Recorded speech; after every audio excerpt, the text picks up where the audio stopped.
Welcome to our new YouTube channel blog channel. आपण मैंने देखिपे मुझे बनिया जाऊँगी हैदराबादी स्टाइल दम बिरयानी। आपण तो बहुत प्रकार दम बिरयानी खाई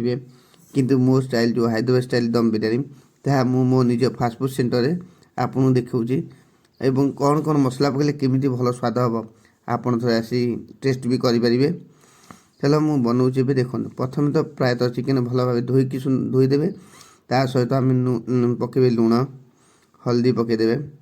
तापर अदा रसुण पेस्ट पकेबे अदा रसुण पेस्ट पर धनिया पत्र तापर पुदीना पत्र लेंबू रस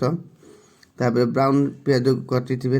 आड करेंगे ता सहित आम धनिया गुंड जीरा गुंड लंका गुंड किचेन किंग एवं चिकेन भल बास्ना टेस्ट पे आम सल्ट सहित देसी घी आड करें गरम मसला भल भाव आम मैग्नेट करदे ताकू मैग्नेट कर सारा बाद तापर आम राइस पैंकी आड कर राइस पानी आम से पकईया धनिया पत्र पुदीना पत्र सल्ट या भल भाव पानी फुटिले आम कौन करेंगे सहित राइसटा पकईदे जहाँकि राइस मोर हवा अवस्था मुझे मैग्नेट कर रखीदी तापर मो राइस हो देखो पारे सांग मैंने राइसटा मोर 40% 40 to 55 हाफ मतलब हाफ बॉयल हो गले आपण मैंने राइसटा काढ़ी तापर सब राइस कर देखिए मुझे भाव बनाऊँगी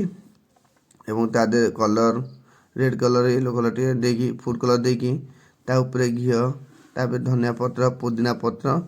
एवं ब्राउन पियाज पकई काजू किशमिश पकाए तापर दम दला बेले आम दम तो दे सारा बाद तार पुणी देखो आप देखिपारे मुझे किपर गरम गरम दम बिरयानी बाहर कर आप लुक जानीपारे लोक भिड़ अच्छा से पार्सल व्यस्त अच्छी मुझे सांगने एवं बिरयानी तो बहुत बढ़िया टेस्ट होपण थे आसी ट्राए करूँ आमर ये जगतसिंहपुर डिस्ट्रिक्ट मुड़सिंह ग्राम पंचायत तितोल ब्लॉक अंतर्गत आमर मुड़सिंह ग्राम पंचायत मोर फास्टफुड सेंटर आसी आप टेस्ट कर टेस्ट करूँ एवं आपको केमी लगुच भी मतामत दिंतु आप क्यों भिडियोटा कले आपको भल लगे ସେଇଟା भी कहतु सांगने एवं थोड़े विजिट करूँ आम फास्टफुड सेंटर जार ना हूँ डबल टेस्ट फास्टफुड। प्लीज सांग लाइक एंड शेयर सब्सक्राइब करूँ मो चैनल मिलवा नेक्स्ट वीडियो रे। धन्यवाद।